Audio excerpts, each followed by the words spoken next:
벌써 일주일째 먼지 소식을 먼지와 전해드리는 것 안개가 같습니다. 공기 공일 40가지 정도 남은 예보되어 있기 때문에 출근길 시야가 흐릿하게 벌써 보여서 며칠째 대기 정체가 이어지겠는데 더 큰 문제는 다가오는 3월입니다.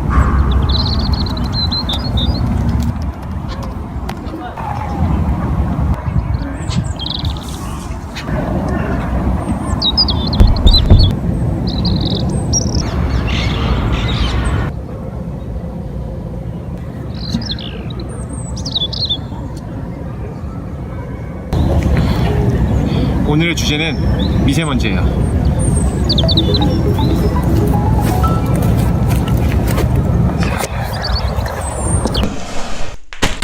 기저귀 소담을 위해서 제 건 아니에요. 저 아직 기저귀 아침에 날씨가 너무 좋아가지고 소담이랑 이렇게 걷다가 오늘은 미세먼지에 대해서 이야기를 해봐야 되겠다는 생각이 들었습니다. What's up everybody, welcome back to another Moving Water Tuesday. Moving Water Tuesday, Moving Water Tuesday. Yeah. 로고 효과 자, 앞서 말씀드린 것처럼 오늘은 미세먼지에 대해서 이야기를 해보려고 합니다. 미세먼지가 건강에 정말 안 좋은지, 미세먼지가 어디서 오는지 이런 객관적이고 과학적인 얘기는 제가 지식이 없기 때문에 할 수 있는 말이 없습니다. 그래서 오늘은 나는 미세먼지를 어떻게 생각하는지, 나는 미세먼지를 얼마나 싫어하는지, 그리고 뭘 어떻게 해야 될지를 굉장히 주관적이고 내 맘대로 한번 얘기해 보려고 해요. 왜냐면 원래 무빙 오 튜스데이는 제 맘대로 제가 하고 싶은 얘기를 제 생각대로 하는 날이거든요.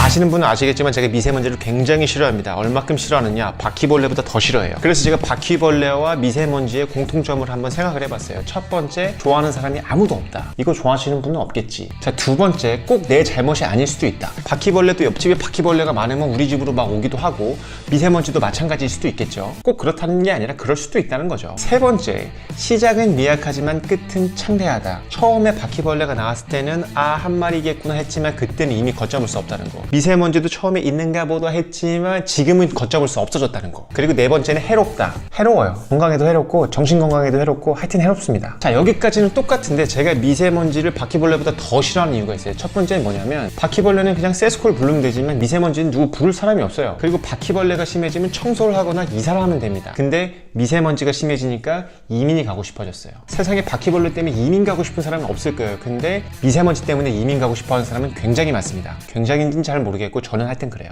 제 주변에 또 몇 명 있고. 자, 뭐 그런 얘기야 어찌됐건 미세먼지를 심각하게 생각하시는 분이건 미세먼지를 대수롭게 생각하지 않으시는 분이건 확실한 건 미세먼지가 점점 더 문제가 심각해지고 있다는 거예요. 자, 물론 미세먼지가 우리나라만의 문제는 아니겠죠. 그래서 제가 네이버에 검색을 해봤습니다. 전 세계 미세먼지 순위. 자, 물론 이 순위는 시시각각 변하기도 하지만 저희와 호각을 어깨를 나란히 하고 있는 나라들을 살펴보니 인도, 중국, 인도네시아, 아프가니스탄, 파키스탄 이런 나라들과 우리가 어깨를 나란히 하고 있다는 거예요.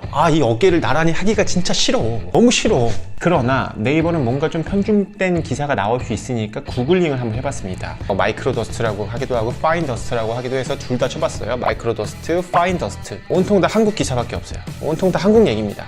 그만큼 미세먼지가 지금 한국에서 이슈가 되고 있는 건 분명합니다. 자, 그래 이렇게 심각한 미세먼지, 그렇지만 저도 한국에 있을 때 미세먼지를 싫어는 했지만 그렇게 적극적으로 능동적으로 싫어하는 행동을 취하진 않았어요. 무슨 얘기냐면 미세먼지가 있다고 야외 활동을 안 하지 않았고 등산도 했고 산책도 갔고 캠핑도 갔습니다. 뭔가 내가 좀 유난스러워 보일까봐 마스크를 쓰고 다니지도 않았어요. 그렇다고 정화식물을 사가지고 공기를 맑게 하려는 노력도 하지 않았습니다. 그냥 제가 했던 거라고는 친구 만나서 목에 낀 때나 벗기자, 먼지나 벗기자 하면서 삼겹살이나 먹고 그러면서 겸사겸사 소주도 한잔 먹고 기분 좋아지고 취하고 뭐 이런 패턴의 반복이었죠. 그러면서 미세먼지는 그냥 어쩔 수 없이 내가 겪어야 하는, 내가 감당해야 하는 그런 것쯤이라고 생각을 했습니다. 그런데 제가 육아휴직을 하고 여기 네덜란드에 약 1년 정도 살면서 그 미세먼지에 대한 생각이 조금 많이 바뀌었어요. 요즘 한국의 미세먼지 기사를 보면 마치 어떤 느낌이냐면 제가 옛날에 일본에서 쓰나미나 지진이나 이런 자연재해를 봤을 때 일본 사람들은 어떻게 일본에서 계속 살 수가 있지? 라고 생각했던 그 느낌을 지금 한국의 미세먼지 기사를 보면서 제가 느끼고 있어요. 저렇게 미세먼지가 심한데 나가서 바깥 활동도 못할 정도인데 어떻게 한국에서 살아갈 수가 있지? 라고 생각이 바뀌었을 정도입니다. 그렇다고 제가 여기서 살 거냐고요? 아니요, 당연히 돌아가야죠. 여기 있고 싶어도 못 있고 그냥 말이 그렇단 거예요. 이민이 하고 싶을 정도로 싫다 뭐 요 정도지 이민을 하겠다 요거까지는 아직 아니라는 거죠. 여러분 사실 미세먼지가 있고 없고의 차이는 정말 큽니다. 뭐 건강에 해롭고 어쩌고의 문제를 떠나서 상쾌함 자체가 달라요. 그냥 일상생활에서 느끼는 그런 삶의 질 자체가 다릅니다. 제가 여기 1년 있으면서 한국에서 손님이 10명 이상이 왔거든요. 그 사람들이 하나같이 하는 말이 정말 공기가 다르다라는 거였어요. 일단 마스크 쓴 사람 자체가 아예 없고 마트나 뭐 이런 문방구 가도 마스크 자체를 팔지도 않아요. 마스크 있어요 라고 얘기하면 무슨 도둑인 줄 알아. 아예 제가 1년 동안 여기 있으면서 마스크 낀 사람은 단 한 명도 못 봤습니다. 못 본 것 같아. 못 봤어. 그러니까 이제 미세먼지가 이렇게 중요하고 환경이 이렇게 중요한데 뭘 어떻게 해야 될지 모르겠어요. 사실 개인의 차원의 것을 넘었기 때문에 정부에서 뭘 좀 해줬으면 좋겠는데 사실 뭘 어떻게 해줬으면 좋겠는지 조차도 모르겠어요. 상당히 많은 부분의 미세먼지가 중국에서 넘어오고 있다고는 하지만 그렇다고 중국 가가지고 야 너네 때문에 우리 미세먼지 장난 아니야 당장 공장 멈추고 다 알아서 다 해 라고 할 수도 없고 한다고 걔네가 말을 듣지도 않을 거고 그냥 관계만 나빠지겠지 뭐. 그렇다고 나무를 좀 많이 심어주세요 라고 하기에는 뭐랄까 심으면 좋지만 시간이 엄청 오래 걸릴 것 같고 뭐 인공 강우 실험도 좋고 미세먼지 저감 조치도 좋습니다. 다 좋아요. 근데 뭔가 조금 더 확실한 대책이 나왔으면 좋겠는데 그게 뭔지 모르겠다는 거지.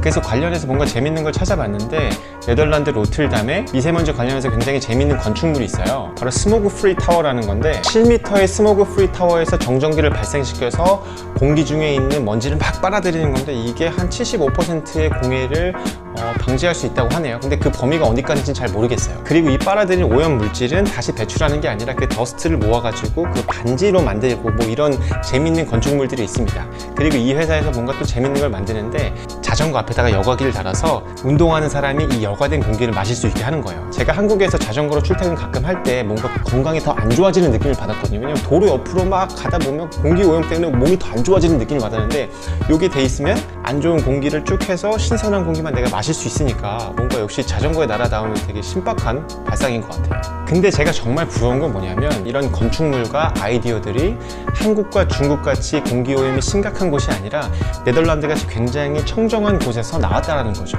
그래서 그런지 이 공기청정 타워는 네덜란드에선 보기가 힘듭니다. 그 대신 중국이나 싱가포르 등 각 지역으로 수출을 하고 있죠.